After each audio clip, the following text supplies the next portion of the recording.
Media Sriwijaya. Usai sudah aksi Hakim, 35, pelaku pencurian alat-alat mobil tangki yang sering beraksi di 4 TKP tempat kejadian perkara, yang meresahkan warga dan pemilik mobil.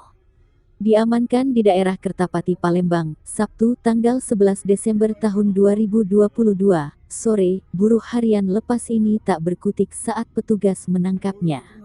Di hadapan polisi, dia mengakui atas tindak kejahatan yang sering dilakukannya tersebut.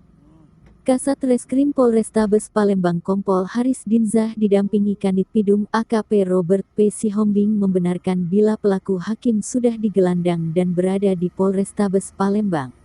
Adapun barang yang dicuri pelaku alat-alat mobil seperti tutup tangki dan lainnya, menurut pengakuan dari pelaku sendiri bila dia berulang kali beraksi di wilayah 7 Ulu, Kramasan, Soekarno-Hatta, dan Gandus Palembang, pelaku ini memang sudah jadi target operasi penangkapan.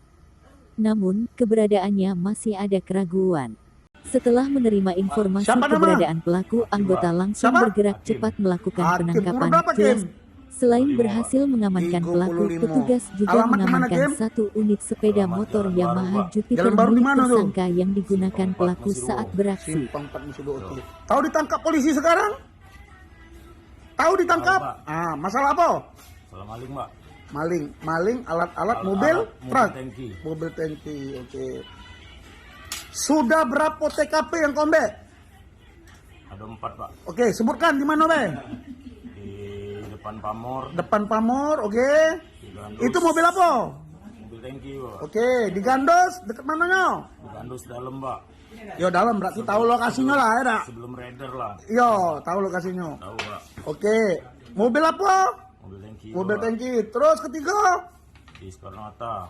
Soekarno-Hatta, mobil apa? Mobil tangki, Pak. Tangki.